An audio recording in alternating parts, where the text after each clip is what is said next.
నా విషయంలో కొందరు నాయకులు ఇవి చెప్తే బాగుండదు, దుర్మార్గంగా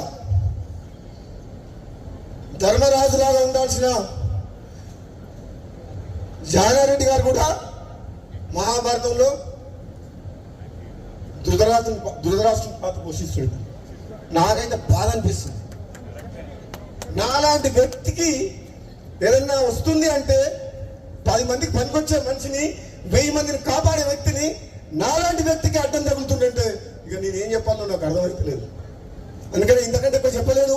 ఇప్పటికే చెప్పదలుచుకుని చెప్పిన మనసులో ఉన్నది చెప్పినా మరి నన్ను చూస్తే భయపడుతున్నారు అందరూ. నేను వస్తున్నట్టుగా బామ్మోడు వస్తే ఏం చేస్తాడో ఆయన మా మాట వింటాడో వినడో అనుకుంటున్నా ఏందో మరి. అధిష్టానమేమో ఇస్తా అంటుంది. ఆయన 20,000 30,000 మంత్రి పదవి అనిపించారు. ఇప్పుడు వచ్చి గుర్తొచ్చింది రంగారెడ్డి హైదరాబాద్. ఏ మంత్రి పార్లమెంట్ సభ్యుని గెలిపించారు? చాలా మంది మంత్రులు తెలంగాణలో పార్లమెంట్ కు ఇన్ఛార్జ్ పెట్టిన మంత్రిని.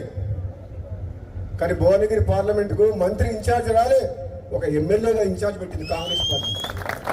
అన్ని పార్లమెంట్లకు ఇన్ఛార్జ్ మంత్రులను పెడితే మరి నిజంగా నాకే కెపాసిటీ లేకపోతే, నాకే ధైర్యం లేకపోతే, నాకే మంచి పేరు లేకపోతే, నేనే గెలిపించే శక్తి లేకపోతే ఎందుకు ఇన్ఛార్జ్ పెట్టింది నన్ను? అన్ని తెలంగాణ మొత్తం మంత్రులు ఇన్ఛార్జ్ పెట్టి భువనగిరికి ఎందుకు ఎమ్మెల్యేలు ఇన్ఛార్జ్ పెట్టిండ్రు? అంటే గెలిపించే సత్తా ఉంది, ప్రజల్లోకి పోతాడనే కదా. మరి ఇచ్చిన వాటిని నిలబెట్టుకునే బాధ్యత ఎవరిది? మీరు ఇన్ఛార్జ్ పెడితే గెలిపించి ఇచ్చినవా లేదా సీటు? ఎవరిచ్చిండ్రు?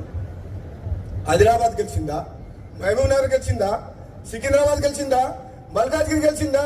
మేదక్ గెలిచిందా? కరీంనగర్ గెలిచిందా? ఈ మంత్రులంతా ఎక్కడ పోయిండ్రు? మరి ఎక్కడ? నేను అడిగేది ఓ దయా దాక్షిణ్యాల మీద మీరు ఎప్పుడు ఇస్తారా అని మేము ఎదురు చూస్తలేం. నిజంగా పార్టీ బతకాలంటే, ప్రభుత్వం మంచి పేరు తేవాలంటే, నిజాయితీగా సమర్థవంతంగా ప్రజల కోసం, పార్టీ కోసం, ప్రభుత్వం మంచి పేరు తీసుకొచ్చే వ్యక్తులకే ఇవ్వాలి అని చెప్పి అంటున్నాం.